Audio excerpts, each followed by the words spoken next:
Être libre, c'est de pouvoir et de vouloir faire ce que l'on doit faire. Donc il y a 3 notions dans la liberté: de pouvoir le faire, c'est-à-dire qu'il n'y ait pas des forces qui vous empêchent de le faire, ce qui vous semble bien. Le vouloir, c'est que vous veuillez ce qui est important. Et le devoir, c'est que vous devez le faire, et donc il faut s'opposer à ceux qui s'opposent à vous.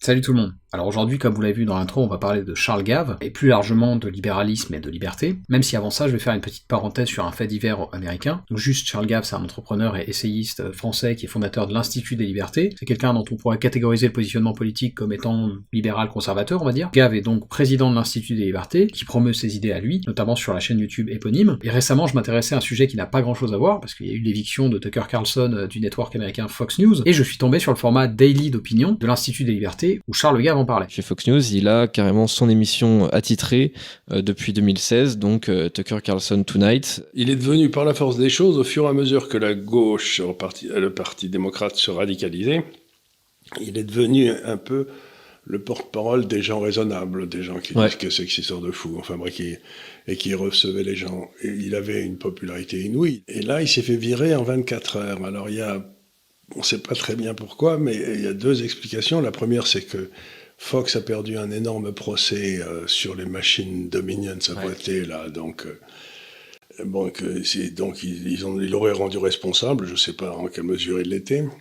Mais la deuxième, c'est que le vendredi, là, où il s'est fait virer le lendemain, littéralement, il a fait un très long passage en disant que la plupart de ses concurrents, étaient payés par le lobby pharmaceutique, et qu'il faudrait un jour que les Américains reprennent leur démocratie, que c'était un vrai scandale, et tout juste, ils ne donnaient pas les noms des sénateurs et des députés qui avaient reçu des chèques comme les professeurs de médecine en France. Si vous voulez, il n'y a que 2 professeurs de médecine en France qui n'avaient pas reçu de chèques de l'industrie pharmaceutique, c'était Perron et c'était Raoult. Et tiens, quels sont les 2 qui ont gueulé, tiens. Vous voyez ce que je veux dire, c'est...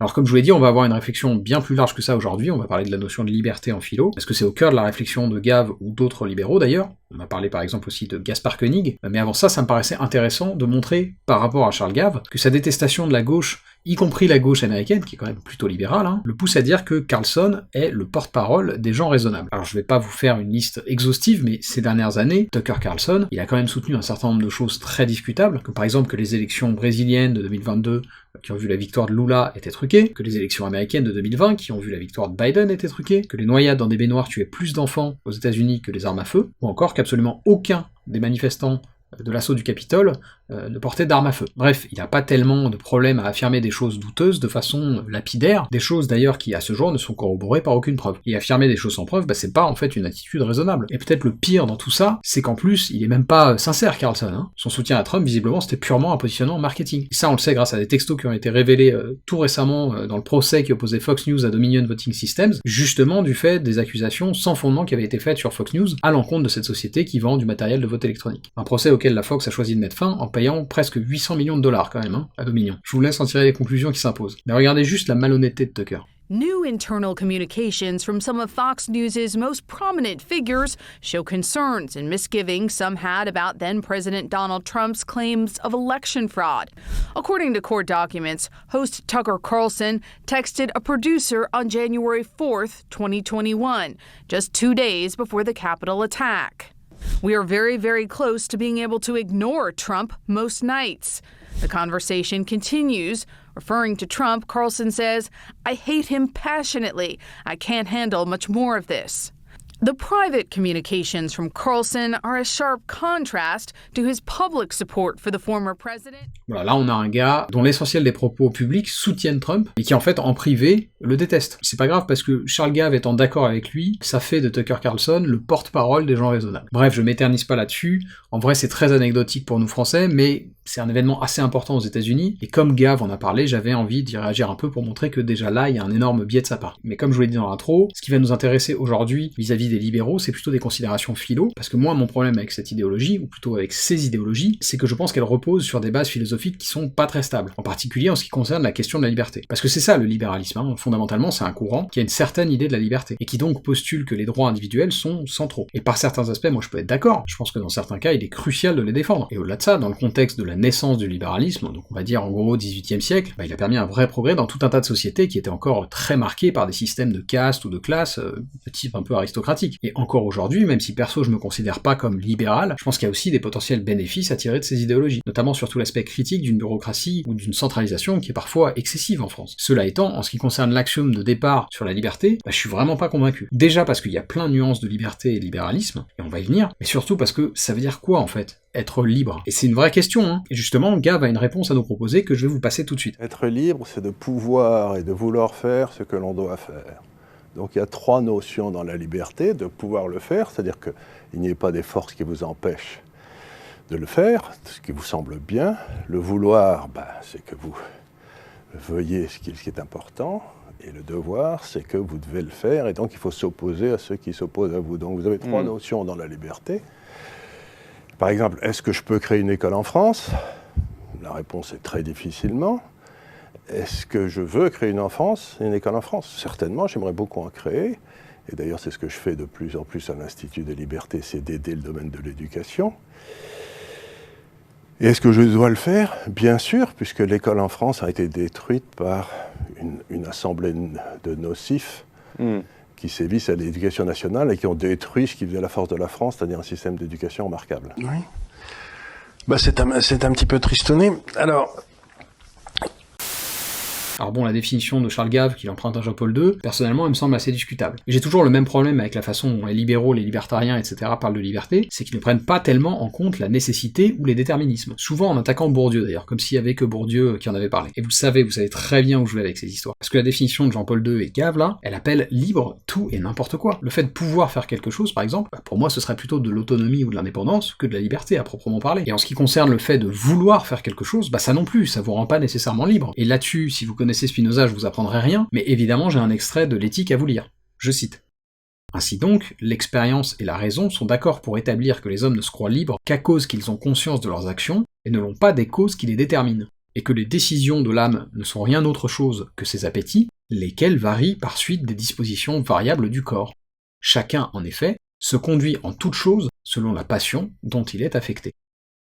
Et là, on voit très bien que la condition de vouloir quelque chose, c'est très discutable par rapport à la liberté. Et dans la philosophie de Spinoza, toutes les volitions, toutes les volontés ne se valent pas. Et ce qui rend un individu libre, c'est de désirer le fait d'être sujet aux meilleures nécessités possibles, celles qui sont liées à l'intelligence, la bonté, etc. Évidemment, je schématise là beaucoup la pensée de Spinoza, mais pour beaucoup de libéraux, non, nos choix sont les meilleurs, même quand ils sont sous-optimaux. La question, c'est de pouvoir faire ses choix.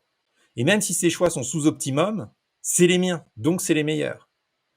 Et cette logique-là, elle s'applique aussi à la gestion des données personnelles.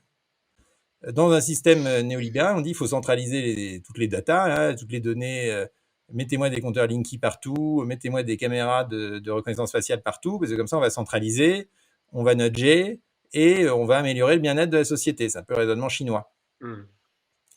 Le libéral conséquent dit non, moi je veux au contraire un droit de propriété sur les données, pour qu'on puisse en faire l'usage qu'on veut, y compris à des fins entre guillemets égoïstes qui vont être si on cache ses consommations d'électricité par exemple parce que juste on n'a pas envie de les communiquer, ou si on cache sa géolocalisation parce qu'on n'a pas envie d'être identifié, on va créer un événement sous-optimal pour la gestion du groupe. C'est le prix de la liberté. Voilà. Donc il faut assumer que certaines actions ne sont pas optimisables. Et parce que ça correspond à notre choix, elles sont valables, néanmoins.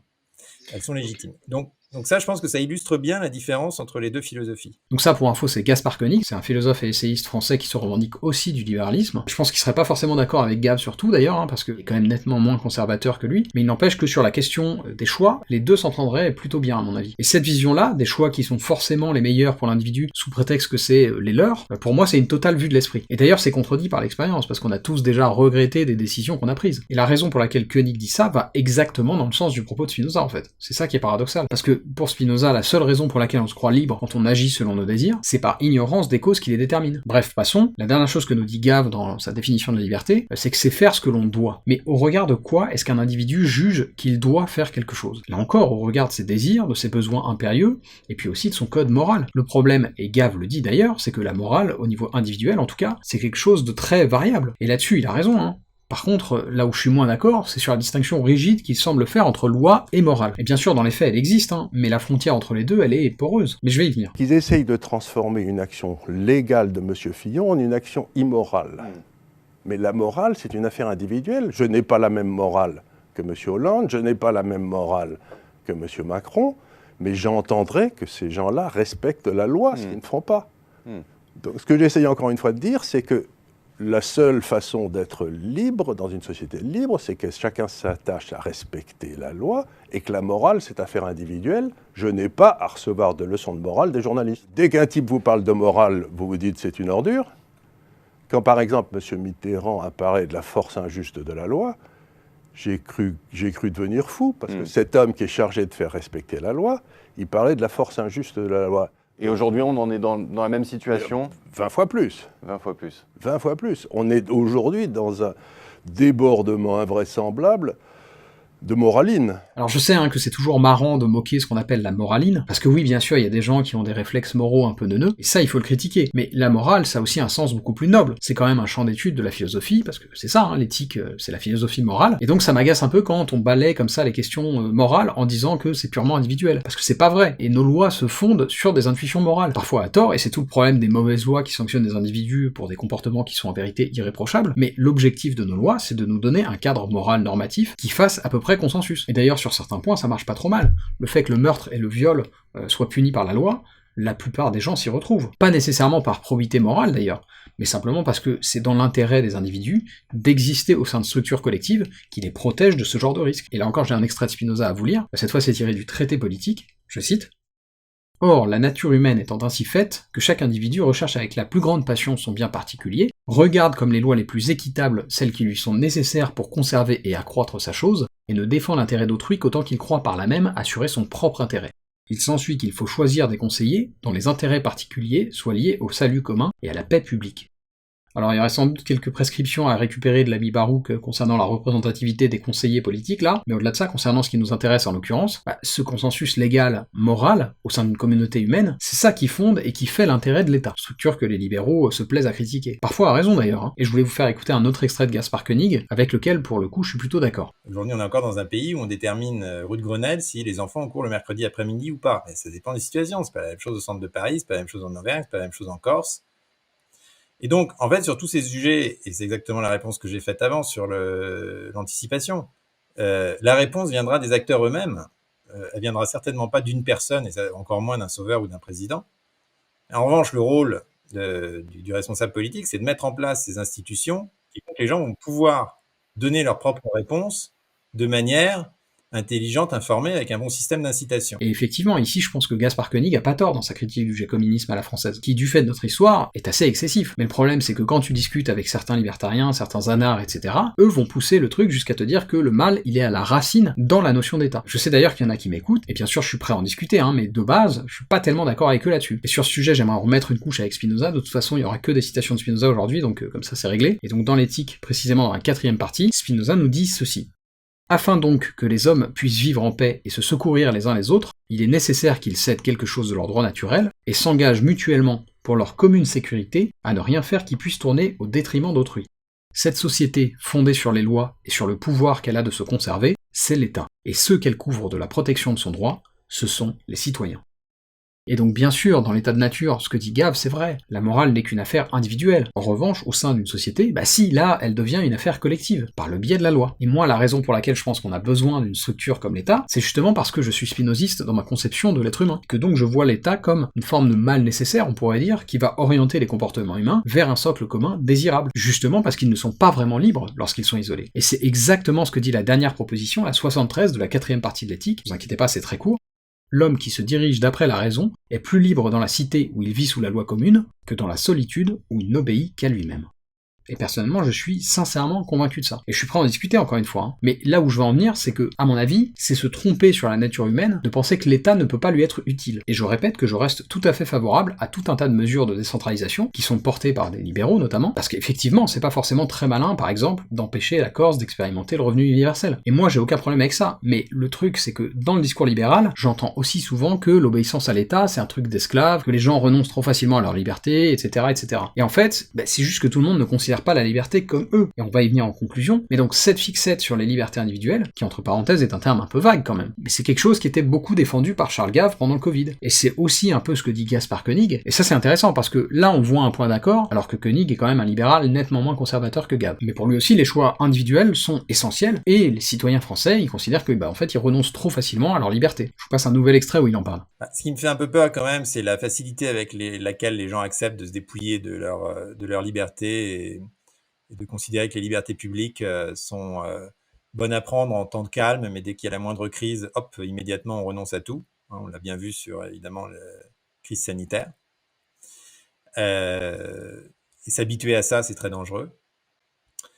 Il y a quand même des effets cliqués, et même s'il n'y a plus d'attentats dans les avions dans les 50 prochaines années, tu auras toujours un détecteur de métaux et un scan de plus en plus sophistiqué.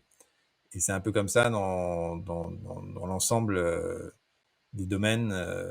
Voilà, sur le sanitaire, est-ce qu'on va y avoir un pass sanitaire parce qu'au cas où il y a un nouveau variant. Et c'est vrai que là-dessus, j'ai l'impression que les libéraux sont plutôt d'accord entre eux. Le moment du Covid a été vu chez eux comme un renoncement scandaleux à des libertés fondamentales. Alors déjà, ça c'est assez discutable, parce qu'en fait la liberté pour un individu de faire quelque chose, elle se borne toujours quand elle attente à la liberté d'un autre individu à faire une autre chose. Et ça, Bégodeau en parlait dans Notre Joie, je pense que vous connaissez l'extrait, je vous le relis pas, mais vous pouvez faire pause si vous voulez le lire. Et cet extrait, il est intéressant, et je suis plutôt d'accord d'ailleurs. Et même les libéraux, en tout cas certains d'entre eux, conçoivent bien que chaque liberté a ses limites. C'est un truc dont, là encore, Gaspard Koenig parle de façon plutôt juste, je trouve. Je pense que prendre le problème sous le prisme du droit est justement la meilleure manière de créer d'abord des droits qui entraînent ensuite des contraintes, forcément. Quand tu as le droit de propriété, les autres n'ont pas le droit d'aller sur ton champ. Quand tu as la liberté d'expression, les autres n'ont pas le droit de te diffamer. Et moi je suis d'accord là-dessus, On entend parfois des gens dire qu'ils sont des absolutistes de la liberté d'expression, mais en fait je pense que c'est quasiment jamais vrai. La plupart des gens admettent que même au-delà de la diffamation, c'est bien que la liberté d'expression ait des limites. Est-ce qu'on veut autoriser, par exemple, les appels à la violence, les appels au meurtre ou à la haine raciale? Je pense pas, et à mon avis c'est assez consensuel de dire ça. Mais in fine, ce que je critique moi dans le discours des libéraux les plus extrêmes, et ce sera le sens de ma conclusion, c'est cette idée selon laquelle renoncer à une liberté spécifique, ce serait nécessairement un signe de servilité ou d'asservissement, voire même un signe de déclin pour une société. Et c'est un truc justement qu'on a beaucoup entendu pendant la crise sanitaire. Ah oui, machin, les moutons, ils vont se faire vacciner, ils font ce qu'on leur dit sans réfléchir, etc. Mais en fait, le fait de renoncer à une certaine liberté au profit d'une autre, ça peut tout à fait se défendre en temps de crise. Et surtout, ça fait pas des citoyens qui y consentent des esclaves. Et j'en veux pour preuve que les manifestations actuelles contre la réforme des retraites, le 49.3, etc., elles réunissent énormément de monde. C'est un mouvement social d'une ampleur qu'on n'avait pas vu depuis longtemps. Et ça prouve que non, les gens ne sont pas forcément des esclaves ou des moutons soumis à la Macronie. Et justement, pour terminer, j'ai un dernier extrait du traité théologico-politique, cette fois, qui donne matière à réflexion sur les questions liées à la liberté et à ses fins dans le contexte d'une société démocratique. Je cite. « Sans doute, l'action qui résulte d'un ordre, c'est-à-dire l'obéissance, enlève en quelque sorte la liberté. Mais elle ne produit pas pour cela l'esclavage, qui est tout entier dans la manière d'agir. Si ce n'est pas l'intérêt du sujet, mais celui du maître qui est la fin de l'action, il est vrai que le sujet est esclave et inutile à lui-même.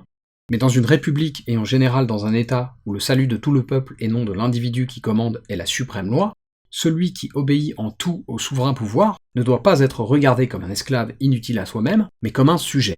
Aussi, la république la plus libre est celle dont les lois sont fondées sur la saine raison, car chacun y peut, quand il le veut, être libre, c'est-à-dire suivre dans sa conduite les lois de la raison et de l'équité. Spinoza.